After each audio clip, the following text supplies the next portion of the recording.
Pernah kepikiran nggak sih, kenapa ya mata kita mirip ibu, tapi hidung kita kok mirip ayah? Nah, kali ini kita akan bahas tuntas soal cetak biru kehidupan itu sendiri, genetika. Ini tuh kayak cerita tentang kode-kode rahasia yang ngebuat kita jadi diri kita yang sekarang. Oke, kita mulai dari sebuah misteri ya. Pertanyaan ini kayaknya mustahil banget kan? Tapi ini sebenarnya teka-teki genetika yang seru banget buat kita pecahkan bareng-bareng. Jawabannya ternyata tersembunyi di dalam prinsip dasar pewarisan sifat.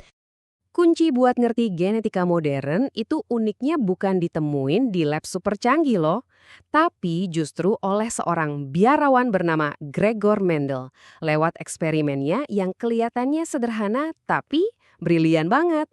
Yap, Mendel ini pakai tanaman kacang polong buat ngebongkar aturan main pewarisan sifat yang selama ini jadi misteri.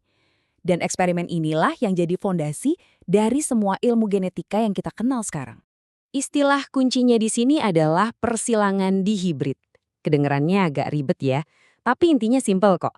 Mendel nggak cuma ngelihat satu sifat aja, misalnya tinggi tanaman, tapi dia ngelihat dua sifat sekaligus buat cari tahu gimana cara sifat-sifat ini diwariskan barengan. Jadi, gini nih percobaannya. Mendel ngambil kacang polong yang bijinya bulat dan kuning, ini dua sifat dominan, terus disilangkan sama tanaman yang bijinya keriput dan hijau yang sifatnya resesif. Hasilnya gimana? Ternyata semua tanaman di generasi pertama atau F1, bijinya jadi bulat dan kuning semua. Sifat dominan menang telak. Tapi jeniusnya Mendel tuh di sini. Dia lanjut bertanya, gimana kalau generasi F1 ini kita silangkan lagi sama sesamanya? Nah, disinilah penemuan terbesarnya menanti. Oke, mari kita bedah bareng-bareng. Alat ini namanya kotak Punnett. Anggap aja ini kayak peta genetik yang nunjukin semua kemungkinan kombinasi buat generasi berikutnya. Coba lihat di bagian atas dan samping. Itu tuh kemungkinan gen dari setiap induk. BK, BK, BK, dan BK. Nah, setiap kotak di dalamnya nunjukin apa yang terjadi kalau gen-gen itu gabung. Jadi kita bisa lihat gambaran keturunannya nanti bakal kayak apa. Nah, setelah semua 16 kotak ini keisi, mungkin kelihatannya acak banget ya. Tapi disinilah keajaibannya. Mendel sadar kalau di balik semua ini ada sebuah pola matematika yang jelas banget dan bisa diprediksi. Dan inilah dia, formula ajaib yang ditemuin Mendel. Sebuah rasio yang jadi kunci buat ngerti gimana dua sifat berbeda diwariskan. Ini penemuan utamanya yang ngubah segalanya. Coba kita hitung ya. Dari 16 kemungkinan, bagian terbesarnya, yaitu 9, bakal nunjukin kedua sifat dominan, biji yang bulat dan kuning. Terus, selanjutnya kita bakal nemuin 3 tanaman dengan biji bulat tapi warnanya hijau. Nah, di sini kita lihat kombinasi satu sifat dominan sama satu sifat resesif. Lanjut lagi, ada 3 lagi dengan kombinasi kebalikannya. Bijinya keriput tapi warnanya kuning. Sekali lagi, perpaduan antara sifat dominan dan resesif. Dan yang terakhir, yang paling langka. Cuma ada 1 dari 16 yang bakal nunjukin kedua sifat resesif. Biji yang keriput dan berwarna hijau. Jadi, poin utamanya apa? Rasio sifat fisik yang bisa kita lihat, atau fenotip, itu ternyata selalu 9:3:3:1. Ini ngebuktiin kalau pewarisan sifat itu nggak acak sama sekali. Sifat kayak bentuk dan warna itu diwariskan secara independen, ngikutin aturan probabilitas yang pasti. Inilah dasar dari ilmu genetika.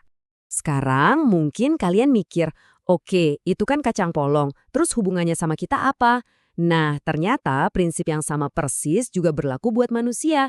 Yuk kita lihat beberapa contohnya. Coba deh, iseng-iseng periksa telinga kalian sendiri. Cuping telinga kalian terlepas atau nempel? Nah, cuping yang terlepas itu sifat dominan. Artinya cuma butuh 1 gen G buat punya sifat ini. Kalau cupingnya nempel, itu sifat resesif. Jadi kalian harus punya 2 gen G. Gimana dengan garis rambut? Garis rambut yang bentuknya V di dahi atau widow's peak itu juga sifat dominan. Kalau garis rambut kalian lurus aja, berarti susunan genetik atau genotipe kalian itu WW yang resesif. Simple kan? Tapi genetika nggak selalu sesimpel itu loh. Nggak semua gen itu dominan atau resesif. Kadang mereka bisa ketemu di tengah-tengah. Contohnya jenis rambut. Kalau kalian mewarisi gen keriting C dan gen lurus S, kalian nggak dapat salah satunya, tapi malah dapat campuran keduanya, rambut bergelombang. Ini namanya dominansi tak sempurna. Kerumitan ini juga berlaku buat sifat lain. Contohnya warna kulit. Sifat ini nggak dikontrol sama satu gen doang, tapi oleh banyak gen yang kerja barengan. Ini namanya pewarisan poligenik.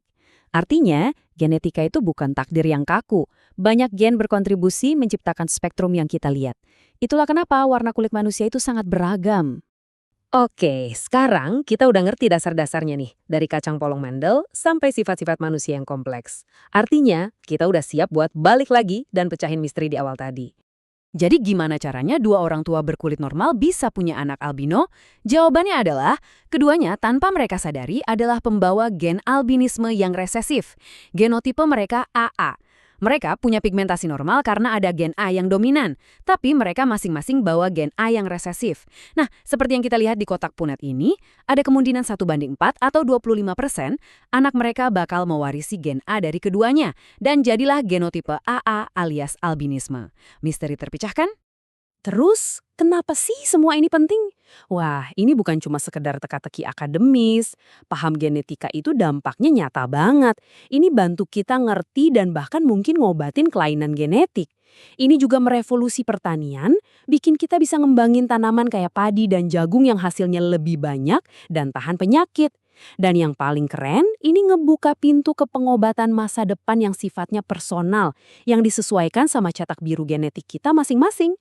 Pada akhirnya, dari tamannya Mendel sampai lab modern, kita tuh belajar buat ngebaca bahasa kehidupan itu sendiri. Ini ngasih kita kekuatan yang luar biasa. Pertanyaannya sekarang adalah, dengan pengetahuan ini, apa yang akan kita bangun?